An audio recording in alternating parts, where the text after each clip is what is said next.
اسلام میں استاذ کا کردار نرالا، استاذ زمانے میں ہے پر نور اجالا۔ اسلام میں استاذ کا کردار نرالا، استاذ زمانے میں ہے پر نور اجالا۔ اسلام میں استاذ کا کردار نرالا، استاذ زمانے میں ہے پر نور اجالا۔ قرآن کی تعلیم کے اسرار سکھائے، ابواب احادیث کے محنت سے پڑھائے۔ قرآن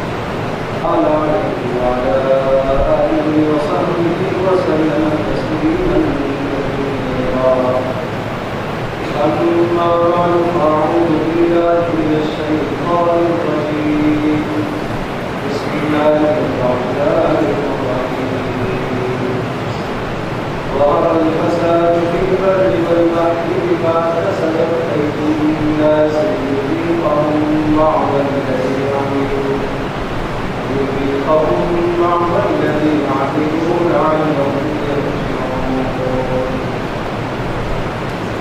وقال رسول الله صلى الله تبارك وتعالى عليه وسلم: اللهم إني أعوذ بك من سوء الأخلاق۔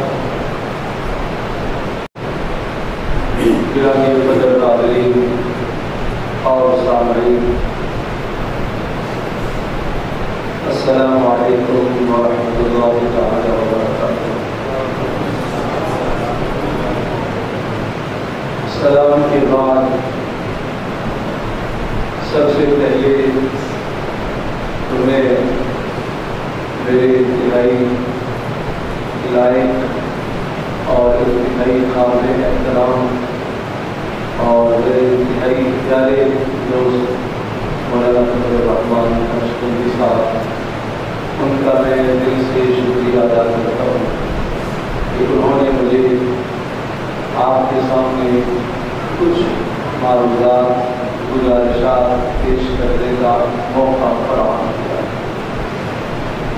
اور میں اللہ تبارک و تعالیٰ کا شکر گزار ہوں کہ اللہ تبارک و تعالیٰ نے مجھے اس وقت یہ سعادت بخشی کہ آپ تمام کے تمام بزرگوار، آپ تمام کے تمام اہل محلہ، آپ کی زیارت کر رہا ہوں، اور آپ کی زیارت اور آپ کی اس مسجد میں آنا اور آپ حضرات کے ساتھ اس میری نشست اور مجلس کا ہونا، میں اپنی ذات کے لیے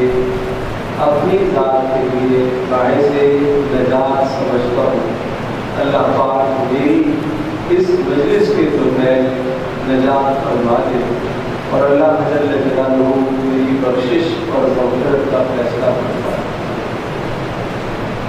بیان اور تقریر تو آپ حضرت مولانا سے سنتے ہی رہتے ہیں، میں مذاکرے کے طور پر چند باتیں آپ کے سامنے عرض کرتا ہوں، اور میں جو باتیں عرض کروں گا وہ باتیں مثل آئینے کے ہوں گی۔ قرآن کریم اور پیارے پیغمبر صلی اللہ تعالیٰ علیہ وسلم کی مبارک احادیث، قرآن کریم کی بہت ساری آیات اور رسول اللہ صلی اللہ علیہ وسلم کی بہت ساری احادیث مبارکہ، جب آپ قرآن کی آیات کو دیکھیں گے اور ان احادیث مبارکہ کا آپ مطالعہ فرمائیں گے تو آپ کو ایسا محسوس ہوگا کہ قرآن کریم کی یہ آیات مقدسہ مجھے ایک آئینہ دکھا رہی ہے، ایک زندگی پیش کر رہی ہے۔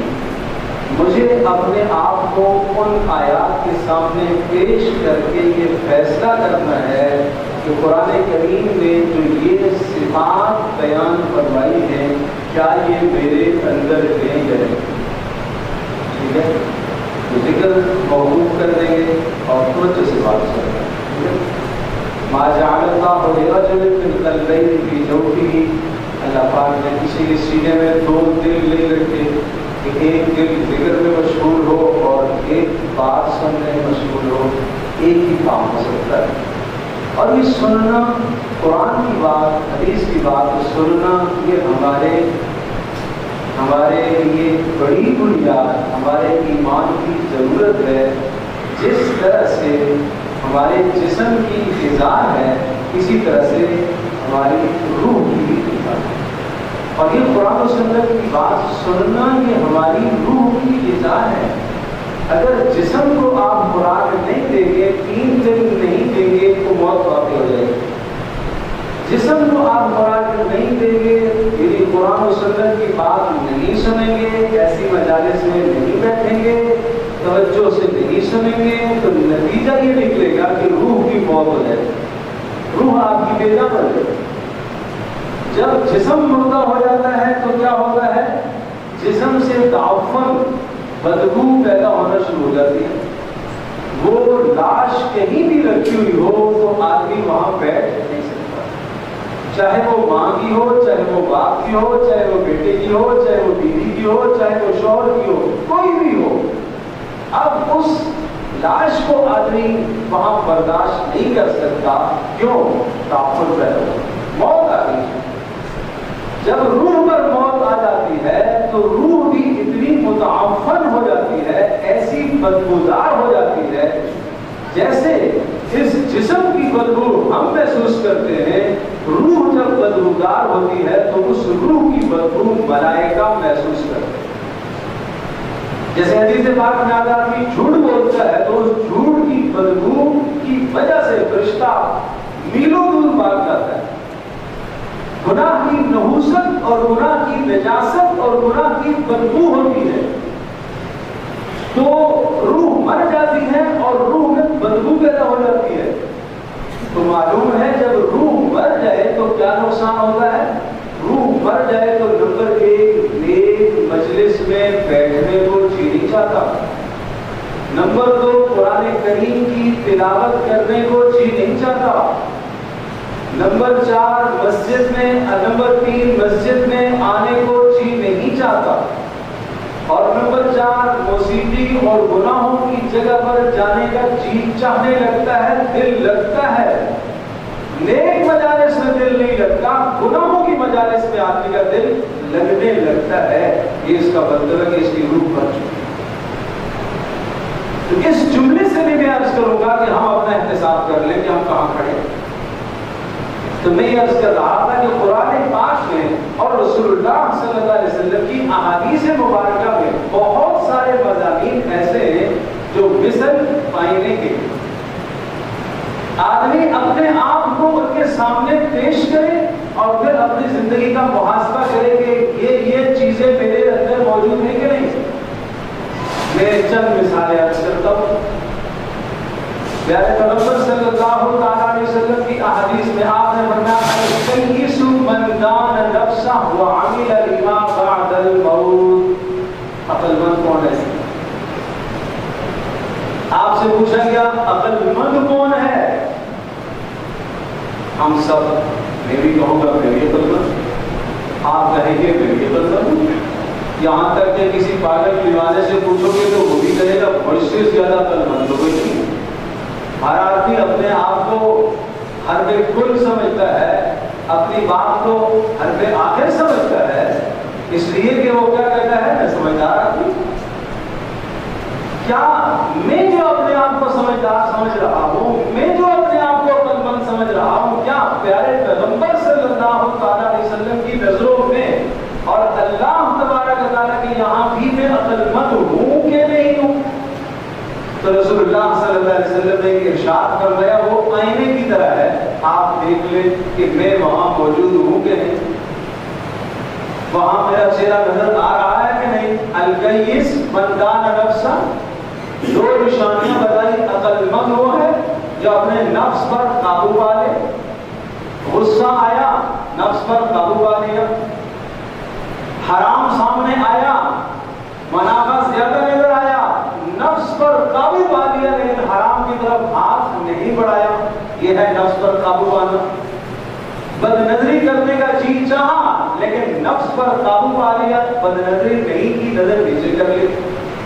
وعمل لما بعد الموت، مرنے کے بعد کی زندگی کی تیاری میں لگ جائے۔ جس شخص میں یہ دو نشانیاں پائی جا رہی ہیں، یہ کیا فرمایا؟ عقل مند۔ یہ کس نے کہا؟ پیارے پیغمبر صلی اللہ تعالی علیہ وسلم۔ یہ دنیا کے کسی دانشور، دنیا کے کسی بڑے آدمی، دنیا کے کسی عظیم ترین ذہین ترین انسان نے نہیں کہا، بلکہ پیارے پیغمبر صلی اللہ علیہ وسلم نے۔ اور اس پر میں یہ دعویٰ کر رہا ہوں کہ محمد رسول اللہ صلی اللہ تعالی علیہ وسلم سے زیادہ سمجھدار آدمی دنیا میں کوئی نہیں، آپ سے زیادہ ذہین آدمی دنیا میں کوئی نہیں، آپ سے زیادہ نبی علیہ الصلوۃ والسلام سے زیادہ میرا اور آپ کا خیر خواہ اور کوئی نہیں۔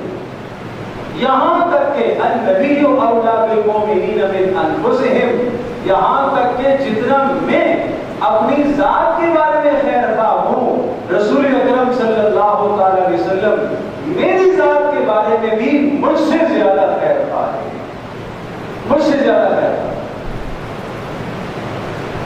انہیں یہ کہا تھا کہ کچھ چیزیں ایسی ہی قرآن پاک میں اور رسول اللہ صلی اللہ علیہ وسلم کی حدیث میں کہ وہ کھلے ہوئے آئینے کی طرح، صاف شفاف آئینے کی طرح، اس میں اپنے آپ کو پرکھ لو اور اپنی زندگی کا احتساب کر لو۔ آپ نے فرمایا فالعاجز من اتبع نفسه هواه وتمنى على الله۔ بے وقوف کون ہے؟ آج کی دنیا میں بے وقوف کون ہے؟ آج تو ہم کہتے ہیں جو آدمی مسجد کا ہو کر رہ جائے اور جس کو دنیا کے معاملے میں، کاروبار کے معاملے میں بہت زیادہ دسترس نہ ہو اور وہ اللہ پاک کے حقوق بھی ادا کر رہا ہو، اللہ کے بندوں کے حقوق بھی ادا کر رہا ہو، اگر اس کو کوئی غصہ کر لے تو برداشت کر لیتا ہے، اگر اس کو کوئی ڈانٹ دے تو سر نیچے کر لیتا ہے، اللہ کی رضا کے لیے درگزر کر دیتا ہے، ہم یہ کہتے ہیں یہ تو اللہ نہیں کی گائے، یہ تو بے وقوف۔ جبکہ پیارے پیغمبر صلی اللہ تعالی علیہ وسلم فرمائے والعاجز من اتبع نفسه هواها، بے وقوف انسان وہ ہے جس نے اپنے آپ کو خواہشات کے تابع کر دیا۔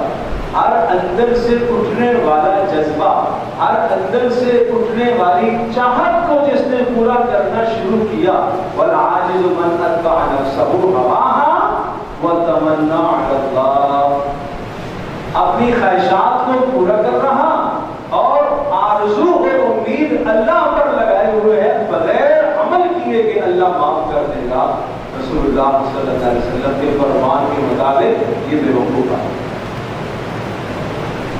تو اب آئیے جو موضوع مجھے ذکر کرنا تھا، پیارے پیغمبر صلی اللہ علیہ وسلم کی کس طرح کی احادیث مبارکہ جو ہوتی ہیں وہ ہمارے لیے آئینے کی طرح ہے اور وہ ہمارے لیے ایک نمونہ ہوتی ہے، اور ایسی احادیث وہ پیشن گوئی بھی ہوتی ہیں اور مجھے اور آپ کو متنبہ بھی کیا جاتا ہے۔ رسول اللہ صلی اللہ علیہ وسلم نے 5 گناہوں کا تذکرہ فرمایا اور ان 5 گناہوں کے نتیجے میں 5 قسم کے عذابات کا ذکر فرمایا۔ اس سے یہ پتہ چلتا ہے کہ انسان کے جسم سے نکلنے والا عمل وہ مؤثر ہے، اس کا کائنات پر اثر پڑتا ہے۔ مثال کے طور پر ایک آدمی کھانا کھا رہا ہے اور کھانا کھاتے وقت اس کو اگر مرچ لگی ہے، کھانے میں مرچی زیادہ ہے، تو اس اثر کو، مرچ کے اثر کو کیسے ختم کرتا ہے؟ پانی پی کر، میٹھی چیز کھا کر۔ پتہ یہ چلا کہ کھانے پینے کی چیزوں کے اندر بھی کیا ہے؟ اثر ہے۔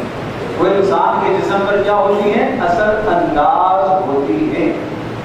ایک آدمی نے آپ سے کہا کہ آپ بڑے اچھے آدمی، آپ مجھے بڑے اچھے لگتے، آپ بڑے لائق آدمی، آپ محلے میں سب سے اچھے آدمی، تو اس کی باتیں چاہے حقیقت ہیں یا نہیں ہیں، ان باتوں سے آدمی خوش رہے۔ اور ایک آدمی نے بھرے مجمع میں آپ کو 4 گالیاں دی، برا بھلا کہہ دیا، یہ کہہ دیا وہ کہہ دیا.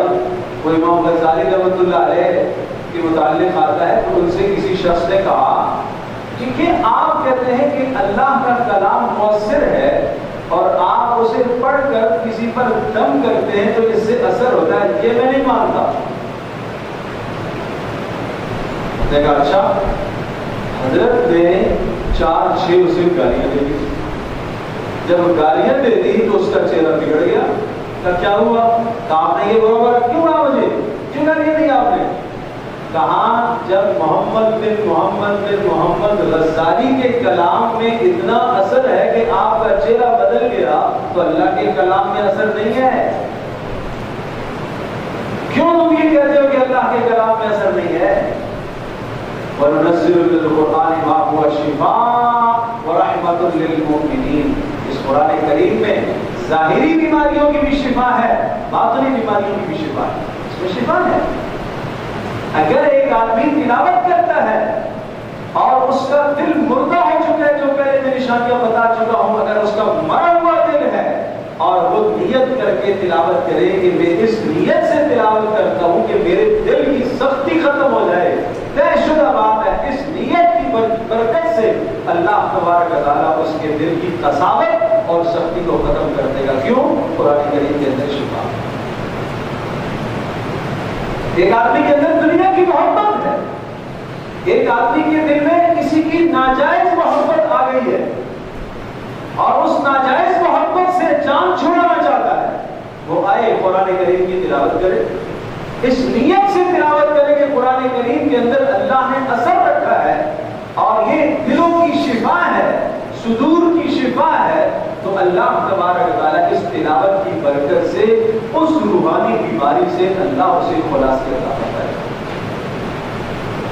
تو پیارے پیغمبر صلی اللہ تعالیٰ علیہ وسلم نے ارشاد فرمایا, حضرت عبداللہ بن عمر رضی اللہ تعالیٰ عنہما روایت کرتے ہیں, حضرت عبداللہ بن مسعود رضی اللہ تعالیٰ عنہ ارشاد فرماتے ہیں کہ ایک مرتبہ رسول اللہ صلی اللہ علیہ وسلم نے فجر کی نماز پڑھائی. فجر کی نماز کے بعد آپ منبر پر تشریف لے آئے اور آپ نے بیان فرمانا شروع کر دیا. ظہر کی نماز تک مسلسل بیان شروع رہا اور صحابہ بیٹھے رہے. ظہر کی نماز کے لیے آپ نیچے اترے اور ظہر کی نماز پڑھ کر پھر آپ نے بیان شروع فرما دیا. عصر تک چلتا رہا.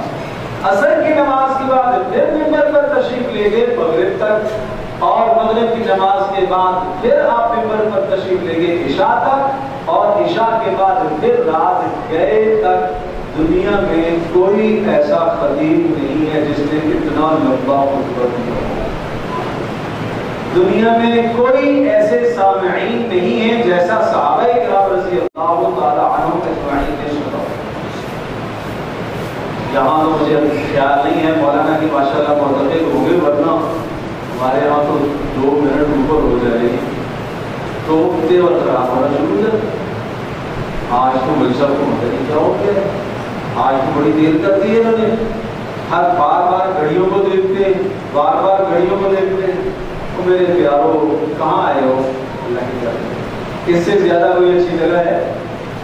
احب البلاد الی اللہ مساجدها, اللہ کے نزدیک سب سے پسندیدہ جگہ اللہ کی مسجدیں ہیں, اور اللہ کے نزدیک سب سے بری جگہ وہ بازار ہے. تو سب سے بہترین جگہ آنے کے بعد آپ گھڑیاں دیکھیں, اور سب سے بدترین جگہ بازار میں جانے کے بعد کوئی ہوش ہی نہیں ہے. شادی بیاہ کی مجالس میں تو ہمیں ہوش ہی نہیں. رات 10 بجے کا وقت دیا ہوا تھا, 10 کیا 12 بج گئے. 10 تاریخ تھی, 10 تاریخ بھی بدل گئی, کھانا اب تک نہیں آیا. تو بات یہ عرض کر رہا تھا کہ وہ رسول اللہ صلی اللہ علیہ وسلم کا خطبہ تھا, اس میں آپ نے قیامت تک آنے والے سارے حالات بتا دیے, کیا کیا فتنے آئیں گے, کیا کیا مصائب آئیں گے, کیا کیا پریشانیاں آئیں گی. عبداللہ بن مسعود رضی اللہ تعالیٰ عنہ ارشاد فرماتے ہیں کہ حفظ من حفظ و نسی من نسی, بہت ساروں نے وہ ساری باتیں یاد کر لی اور بہت ساروں کو بھول گئی. البتہ جب کوئی بات ان باتوں میں سے واقعات جو رسول اللہ نے آنے والے بتائے, جب وہ واقعہ ہمیں سامنے آتا ہے تو ہم کہتے ہیں اچھا یہ بات رسول اللہ نے بتائی تھی. سالوں گزرنے کے بعد بھی کوئی بھی واقعہ سامنے آتا ہے، جب نیا کوئی واقعہ کائنات میں رونما ہوتا ہے تو فوری ہمیں رسول اللہ صلی اللہ علیہ وسلم کی بات یاد آ جاتی ہے. ایسا سمجھو جیسے رسول اللہ صلی اللہ علیہ وسلم نے قیامت تک آنے والے تمام فتنوں کے متعلق مکمل طور پر آگاہی دے دی ہوتی ہے. تو حضرت عبداللہ بن عمر رضی اللہ تعالی عنہما کی روایت میں وہ ارشاد فرماتے ہیں، رسول اللہ صلی اللہ علیہ وسلم نے ارشاد فرمایا، لم تظہر الفاحشۃ فی قوم قط، جس قوم کے اندر بے حیائی، فحاشی، عریانی وہ کثرت پا جائے، اور پھر ارشاد فرمایا حتی یعلنوا بہا، یہاں تک کہ اس بے حیائی اور فحاشی کو اتنا عام کر دیں کہ اس کو لوگ گناہ ہی نہ سمجھیں، اس کو لوگ گناہ نہ سمجھیں، اس بے حیائی کو بے حیائی نہ سمجھیں. آج جس دور سے ہم گزر رہے ہیں، اس مجلس میں جو جوان بیٹھے ہوئے ہیں، میرے بزرگوار بیٹھے ہوئے ہیں، ہر آدمی، میں نے پہلے عرض کیا تھا میں جو باتیں عرض کروں گا ہر آدمی اپنے گریبان میں جھانکے، دوسرے کو نہ دیکھے وہ کیا کر رہا ہے، اپنے آپ کو دیکھو میرا کیا حال ہے، میرا کیا حال ہے. جب اس طرح سے بے حیائی ہو جائے گی، بے حیائی کس کو کہتے ہیں؟ بے حیائی ہر اس عمل کو، ہر اس بات کو کہا جاتا ہے جو انسان کو زنا کی طرف سے، چاہے وہ دیکھنا ہو، چاہے وہ سننا ہو، چاہے وہ بولنا ہو، چاہے وہ چھونا ہو، چاہے وہ چل کر جانا ہو، وہ سب کا سب عمل بے حیائی کا عمل ہے.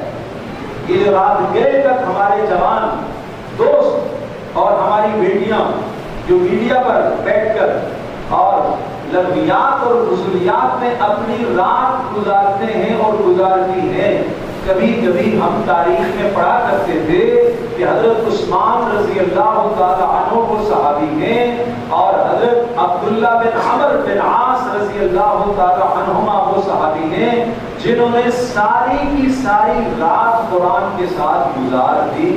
تو ہمیں بڑا تعجب ہوتا تھا، ساری رات ایک آدمی کیسے قرآن پڑھ سکتا ہے؟ ساری رات اس کو بوریت نہیں ہوئی، ساری رات اس کو نیند نہیں آئی، ساری رات اس کو آرام کا احساس نہیں پیدا ہوا. عبداللہ بن عمر بن عاص رضی اللہ تعالی عنہما کی شادی ہو گئی، پہلی ملاقات ہے دلہن سے، دلہن کو کہنے لگے میں 2 رکعت نماز نفل پڑھ لوں، پڑھ لیجیے بسم اللہ. 2 رکعت نماز نفل کی، اللہ کے بندے نے نیت کی تو اسے سب کچھ بھول گیا، فجر کی اذان تک لگے رہے. انہیں یہ احساس نہ رہا کہ میں آج کہاں ہوں، کس جگہ پر ہوں، اور نئی نبی دلہن میرے پاس ہے، نہیں احساس رہا. صبح کو ماں نے پوچھا میرے بیٹے کو کیسا پایا؟ آپ بڑا تہجد گزار ہے. اچھا، ماں سمجھدار تھی، سمجھ گئی کہ کیا کہنا چاہ رہی ہے. رسول اللہ صلی اللہ تعالی علیہ وسلم کی خدمت میں عبداللہ کو لے گئی اور عبداللہ کے بارے میں رسول اللہ صلی اللہ علیہ وسلم سے کہا اللہ کے رسول عبداللہ کی شادی کروائی ہے اپنے، اور اس کی پہلی رات تھی، اور اس کی بیگم سے میں نے پوچھا کہ کیا حال ہے، دلہن سے پوچھا کیسی رات گزاری ہے، تو اس نے یہ جملہ کہا کہ عبداللہ بڑے عبادت گزار ہیں. پیارے پیغمبر صلی اللہ تعالی علیہ وسلم بھی امت کے نباس تھے، نفس جانتے تھے کہ کیا مطلب ہے، کہنے والی کا کیا مطلب ہے، جس کے بارے میں کہا جا رہا ہے اس کے بارے میں کیا بیان کیا گیا ہے. سمجھ میں بات یہ آئی کہ اس نے رات کو بیوی کا حق نہیں ادا کیا.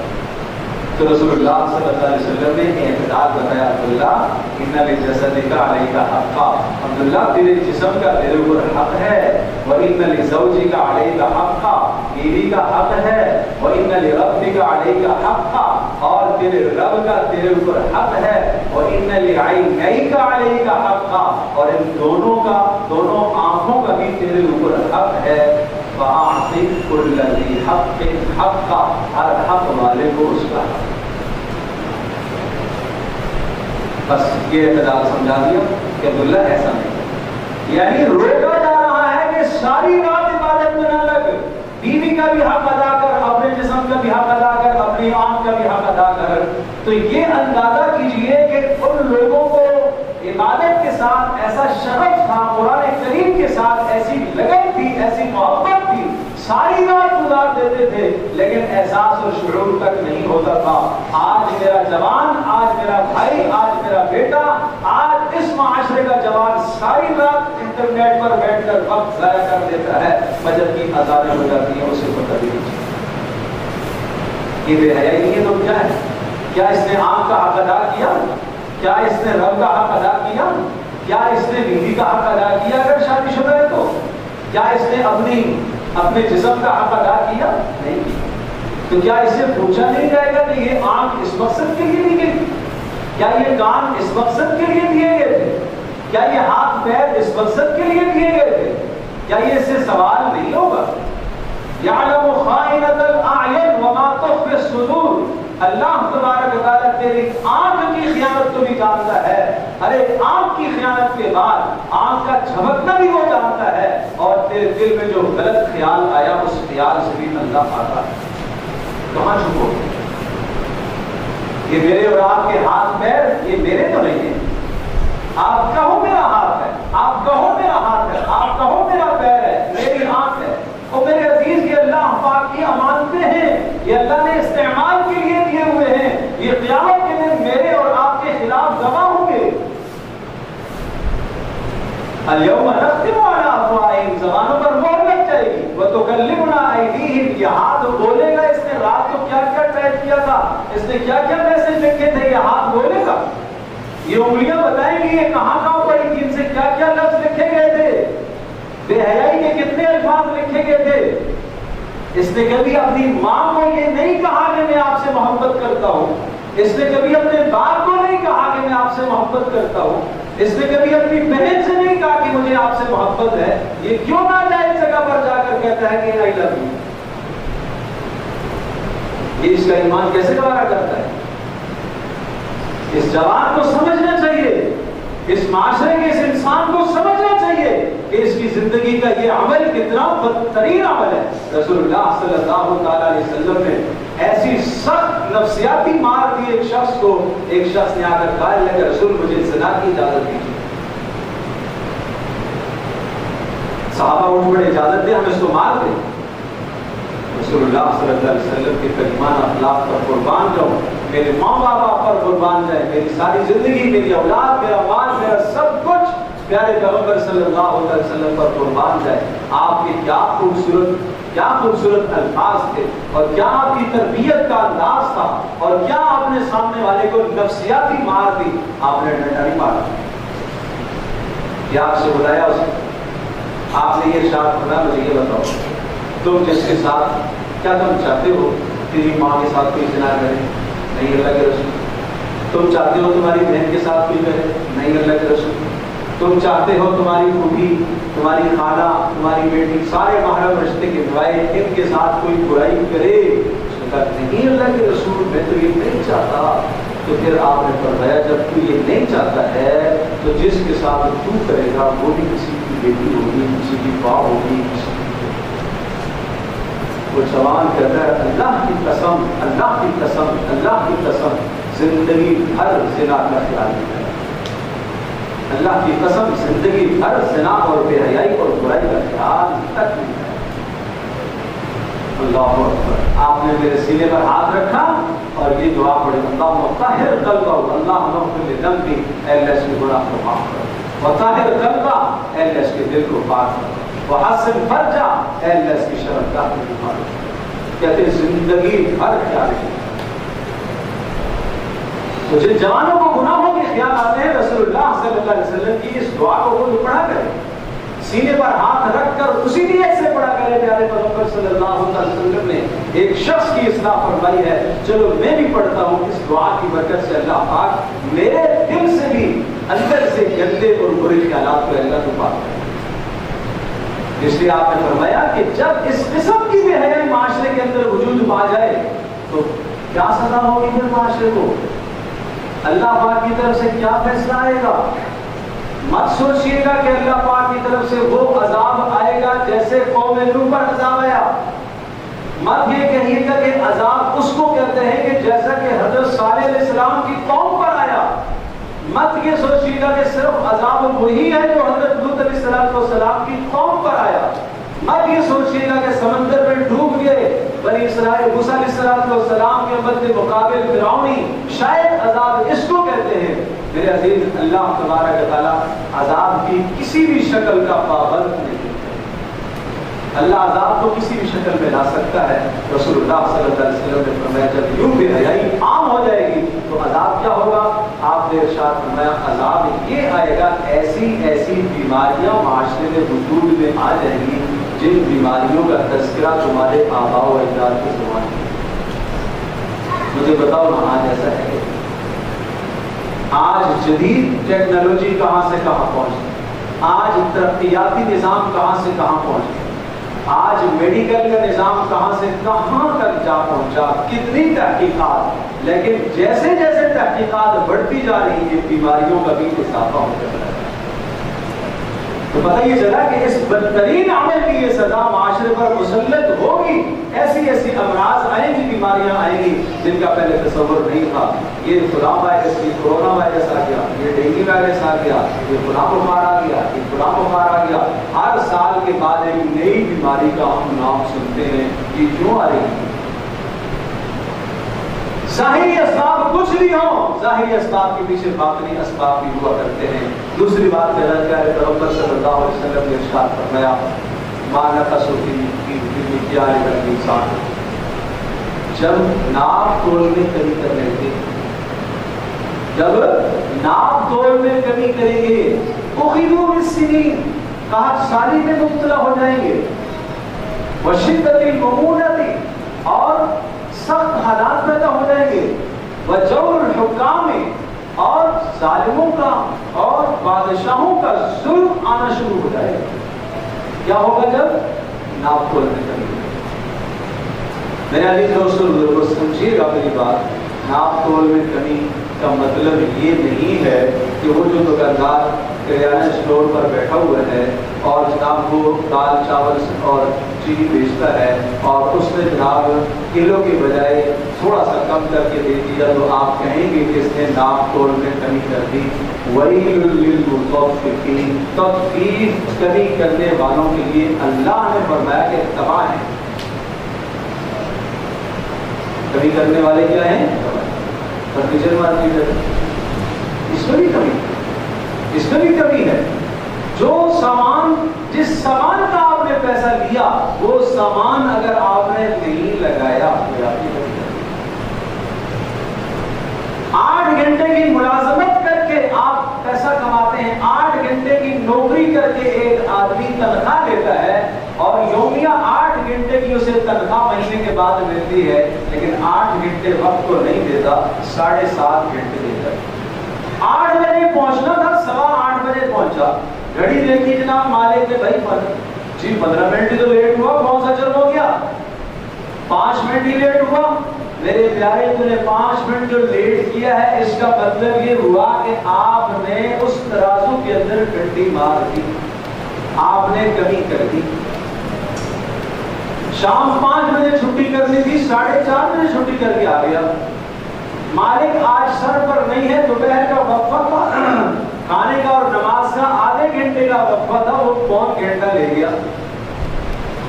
بیٹھ کر کام کرنا تھا جناب، آفس کا کام کرنا تھا، بیٹھ کر اپنے موبائل میں مصروف ہو گیا، اپنے ذاتی کام میں لگ گیا. یہ تطفیف کر رہا ہے، یہ ناپ تول میں کمی کرنے والا آدمی ہے. بھائی یہ ناپ تول میں کمی کرنے والا آدمی ہے، یہ تباہ ہے.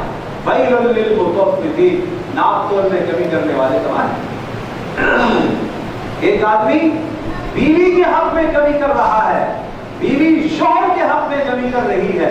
جس آدمی نے جہاں وقت دیا ہوا ہے، جس آدمی نے جہاں کوئی ایگریمنٹ کیا ہوا ہے، اس ایگریمنٹ کے اندر غداری کرنا یہ ناپ تول میں کمی کرنے کی بات ہے. یہ سب صورتیں ناپ تول میں کمی کرنے کی ہیں. میں پھر عرض کروں گا اپنا احتساب. آپ نے چاہیے آپ جہاں جہاں کام کرتے ہیں آپ کیسا کام کرتے ہیں، آپ جو پیسے کماتے ہیں، کمائی کا جو ذریعہ ہے اس میں کس امانت داری سے کرتے ہیں. اگر امانتداری سے نہیں کرتے تو آپ کی حلال آمدنی میں حرام مل گیا. جب آپ کی حلال آمدنی میں حرام مل گیا تو اس حرام کے اثرات بچوں پر منتقل ہوں گے. بچے فرمانبردار نہیں نافرمان ہوں. اس حرام کی آمدنی کا اثر آپ کے جسم پر پڑے گا. اس حرام آمدنی کا اثر آپ کے جسم پر پڑے گا کہ اگر حرام کے جسم سے آپ کے جسم میں نشو و نما پائی, حرام مال سے, حدیث پاک میں آتا ہے کہ حرام مال سے نشو و نما پانے والا جسم اس کے لیے جہنم کی آگ ہی جگہ. جس پیٹ میں حرام ہوگا جب وہ میدان محشر میں قیامت میں جیسا ہی کوئی صراط کے پاس جائے گا تو اندر سے آگ بھڑک اٹھے گی اور اس کے پیٹ سے آگ نکلے گی اور جہنم کی آگ اور یہ آگ مل جائے گی, وہاں سے ختم ہو جائے گی, وہاں سے چل جائے گی. کیوں؟ حرام مال پیٹ میں بھرا ہوا. تو ذرا اپنے مال کو چیک کریں, احتساب کریں اپنے مال کا. جو مال آپ کرتے ہیں کہاں ہے, کہاں سے کمایا, یہ قیامت کے دن سوال ہوگا. تو فرمایا جو لوگ ناپ تول میں کمی کرتے ہیں اللہ جل جلالہ کس عذاب سے مسلط کرے گا؟ قحط سالی میں مبتلا ہو جائیں گے. قحط سالی کا مطلب کیا ہے؟ قحط سالی کا مطلب چیزوں کا گراں ہو جانا, مہنگا ہو جانا. کیا آج اس میں ہم مبتلا ہیں کہ نہیں؟ یہ ہماری اس بدعملی کی سزا ہم پر مسلط ہے. اور اسی طرح سے حالات مشکل سے مشکل تر ہو جائیں گے اور جابر اور ظالم حکمران مسلط کر دیے جائیں گے. اور تیسری بات پیارے پیغمبر صلی اللہ علیہ وسلم نے ارشاد فرمایا کہ جب زکات دینا چھوڑ دیں گے تو پھر کیا ہوگا؟ الا قطعوا المقت, ایک روایت میں القط, کہ جب زکات دینا چھوڑ دیں گے اغنیاء مالدار سال کے بعد جو زکات فرض ہوتی ہے اس کی ادائیگی کو چھوڑ دیں گے, اللہ تبارک و تعالیٰ بارش سے مستفید ہونا روک دے گا. میں جو لفظ کہہ رہا ہوں وہ کیجیے, یہ نہیں کہ بارش نہیں ہوگی, ہوگی. جب بارش ہوتی ہے تو بارش کا نتیجہ یہ ہونا چاہیے کہ سبزے اگے. بارش کا نتیجہ یہ ہونا چاہیے تھا کہ جناب فصل ہو. بارش کا نتیجہ یہ ہونا چاہیے تھا کہ ملک کے اندر ایک معیشت کا نظام قائم ہو جائے. لیکن کیا ہوگا؟ وہی بارش سیلاب کا ذریعہ بن کر تمام کی تمام کھیتیوں کو برباد کر دے. بارش سے فائدہ نہیں. اور حدیث میں ارشاد فرمایا کہ اگر بہائم اور جانور نہ ہوتے تو اللہ پاک ایک قطرہ بھی پانی کا نہ برساتا ہے. یہ کس کی سزا ہے؟ ترک زکات. بارشوں کا وقت پر نہ ہونا اور ہو تو اتنی زیادہ کہ وہ بجائے رحمت کے زحمت اور عذاب بن جائے. یہ کس کا نتیجہ ہے؟ ترک زکات کا نتیجہ ہے. اور یاد رکھیے گا, آپ یہ مت کہیے گا کہ میرے ایک کے زکات کے ترک کرنے سے کیا ہوتا ہے. نہیں, آپ کے اس ایک بدعملی سے معاشرے پر اثر پڑتا ہے. ایک آدمی نجاست ڈالتا ہے کسی جگہ پر, اس نے غلاظت ڈال دی ہے مثال کے طور پر, عمل اس کا ذاتی, تو کیا اس نجاست سے پہلے والے متاثر نہیں ہوں گے؟ تو ایک آدمی کے گناہ سے پورے معاشرے پر اثرات پڑتے ہیں, اس لیے کہ یہ امت متحدہ ہے. اور رسول اللہ صلی اللہ علیہ وسلم نے ارشاد فرمایا جب یہ لوگ ما نقضوا عہد اللہ وعہد رسولہ, جب یہ اللہ کے وعدوں کو توڑیں گے اور اللہ کے رسول صلی اللہ علیہ وسلم کے وعدوں کو جب یہ توڑیں گے. اللہ کا وعدہ کیا ہے؟ ہر مسلمان اسلام میں داخل ہوتا ہے لا الہ الا اللہ محمد رسول اللہ پڑھتا ہے, تو اس کا مطلب کیا ہے؟ میں اللہ پاک کو اپنا معبود برحق, اپنا معبود حقیقی, قابل عبادت, لائق عبادت, حاجت روا, مشکل کشا, نفع کا, نقصان کا, اسی ہی کو مالک سمجھتا ہوں. اسی کو نہیں, اسی ہی کو مالک سمجھتا ہوں. میرے لفظوں پر غور کریں. میں ہر نفع کا, ہر نقصان کا اور اسی طرح سے عبادت کا مستحق صرف کس کو سمجھتا ہوں؟ بولو, اللہ ہی کو. اللہ کو نہیں, اللہ ہی. کوئی اور بھی ایسا. محمد رسول اللہ صلی اللہ علیہ وسلم, محمد اللہ کے رسول ہے. میں محمد رسول اللہ صلی اللہ علیہ وسلم کو اپنا راہبر, اپنا رہنما، اپنا ہادی سمجھتا ہوں، اور میرا یہ ایمان ہے جس طرح سے رسول اللہ صلی اللہ تعالیٰ علیہ وسلم نے زندگی گزاری ہے، اس سے خوبصورت طریقہ کائنات میں زندگی گزارنے کا کوئی اور نہیں۔ جس طرح سے رسول اللہ صلی اللہ علیہ وسلم نے کھانا کھایا ہے، اس سے بہترین طریقہ کائنات میں کوئی اور نہیں ہے۔ جس طرح سے رسول اللہ صلی اللہ علیہ وسلم نے شادی فرمائی ہے، اس سے زیادہ خوبصورت اور بہترین طریقہ کوئی اور نہیں ہے۔ جس طرح سے محمد رسول اللہ صلی اللہ تعالیٰ علیہ وسلم نے اپنی بیٹیوں کی شادیاں کروائی ہیں، اس سے زیادہ خوبصورت طریقہ کوئی اور نہیں ہے۔ جب یہ میرا ایمان ہے تو پھر میرے ہاں شادی کس کے طریقے پر ہوئی، پھر میری تجارت کس کے طریقے پر ہے، پھر میرے گھر میں کھانا پینا کس کے طریقے پر ہے، پھر میری اپنی وضع قطع سر سے لے کر پیر تک کس کے طریقے پر ہے۔ جب میرا ایمان ہے کہ جو حلیہ، جو شکل رسول اللہ صلی اللہ علیہ وسلم نے اختیار فرمائی ہے یہ کائنات کا سب سے خوبصورت اور سب سے بہترین حلیہ ہے، تو پھر میں غیروں کو کیوں دیکھوں، پھر میں کیوں کسی اور کو دیکھوں، پھر میں کیوں کسی اور کی زندگی میں اپنے لیے کامیابی تصور کروں۔ اس کا مطلب یہ ہے کہ میں نے اللہ اور اس کے رسول کے ساتھ کیے ہوئے وعدے کو توڑا ہے۔ فرمایا جب اللہ اور اس کے رسول کے ساتھ کیے ہوئے وعدے کو قوم توڑے گی، اس کے نتیجے میں اللہ تبارک و تعالیٰ کیا کرے گا، ان پر دشمن کو مسلط کرے گا۔ آپ اندازہ کیجیے نا، آج ہم ایک مملکت پاکستان، ہم ایک آزاد مملکت میں اپنا وقت گزار رہے ہیں، اور یہ اللہ تبارک تعالیٰ کی دی ہوئی بڑی ہی باسعادت مملکت ہے، لیکن اس کے باوجود آپ نہیں جانتے کہ ہم 10 جگہ میں، 20 جگہ میں، سینکڑوں جگہ میں ہم غیروں کے محتاج ہیں۔ ہم کتنے کام اپنے آپ کرنا چاہتے ہیں ہم نہیں کر سکتے، ہمارے اوپر تسلط کسی اور کا ہے، ہمارے با اختیار اور با اقتدار لوگ کسی اور کے اشتجے کے اندر ہیں، ہمارے ذہن کسی اور کی غلامی کے اندر ہیں۔ یہ کیا ہے، کس کی سزا ہے، یہ کیا نتیجہ ہے، کیوں ہے؟ یہ رسول اللہ صلی اللہ علیہ وسلم کے فرمان کے مطابق کہ جب اللہ اور اس کے رسول کے وعدے کو توڑو گے تو یہ سزا اللہ مسلط کرے گا۔ اور پانچویں اور آخری بات، پیارے پیغمبر صلی اللہ تعالیٰ علیہ وسلم نے ارشاد فرمایا کہ سننے کی بڑی عام بات، میں پھر سے کہوں گا کہ اپنی زندگی کا احتساب کریں۔ میں بار بار اس جملے کو دہراؤں گا، اپنی زندگی کا احتساب کریں۔ مجھ سے کیا ہو رہا ہے، مجھے کیا کرنا چاہیے تھا، میں کیا کر رہا ہوں۔ پیارے پیغمبر صلی اللہ تعالیٰ علیہ وسلم نے ارشاد فرمایا کہ جب امت مسلمہ کے ارباب اقتدار لوگ، سنیے گا، امت مسلمہ کے ارباب اقتدار لوگ وہ اللہ کے احکام کے مطابق فیصلہ نہیں کریں گے، اپنی خواہشات کے مطابق فیصلہ کریں گے، تو اللہ پاک ان کو آپس میں لڑوا دے گا۔ آپ مجھے بتاؤ نا، آج کون سی سیاسی پارٹی دوسری سیاسی پارٹی کے ساتھ اختلافی ہے؟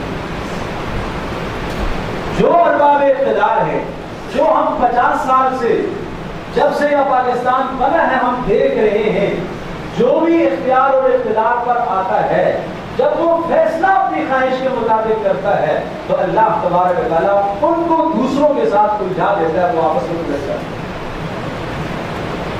چاہیے تو یہ تھا کہ وہ ملک کو سنوارتے، اب وہ اپنی پارٹی کو سنوارنے کی فکر میں لگ جاتے۔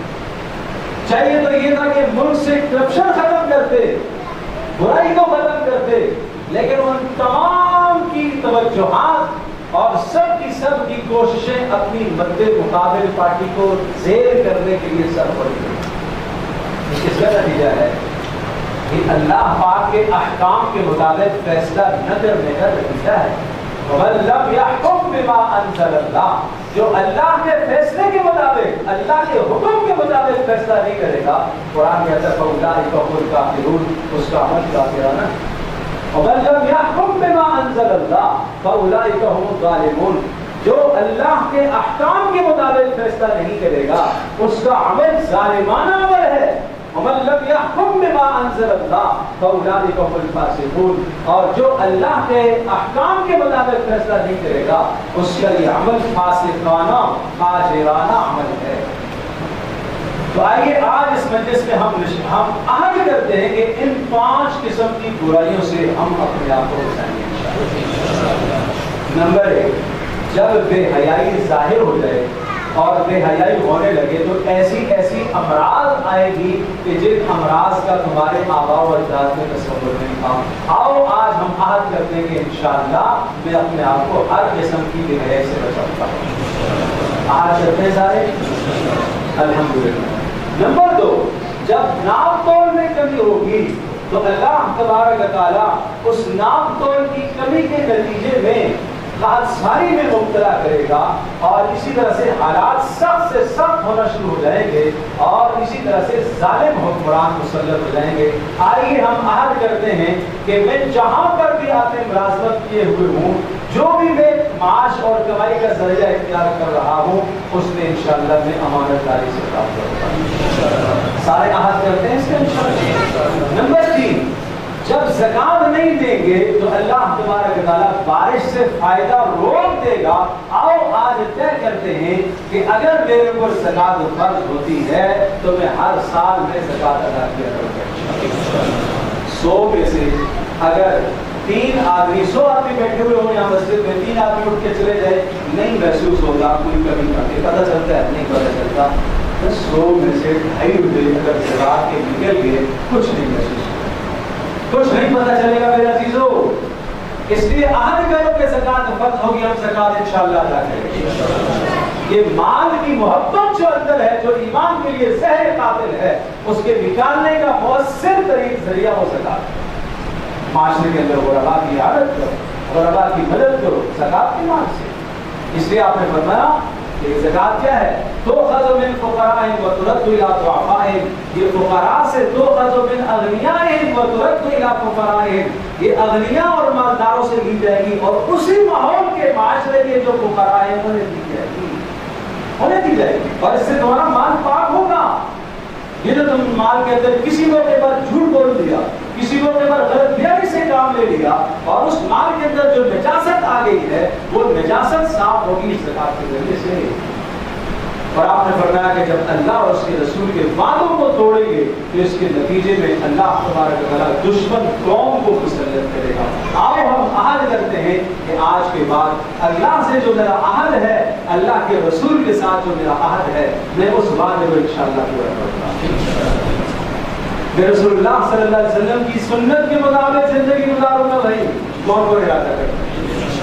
میں سر سے لے کر پیر تک رسول اللہ صلی اللہ علیہ وسلم کی زندگی میں اور آپ کی سنت میں اپنے آپ کو سجاؤں گا۔ کون ارادہ کرتا ہے؟ میں اپنے گھر میں شادی بیاہ کے موقع پر، خوشی غمی کے موقع پر، میں علماء سے پوچھ کر رسول اللہ صلی اللہ علیہ وسلم کی سنت کے مطابق ان خوشیوں کو انجام دوں گا انشاءاللہ۔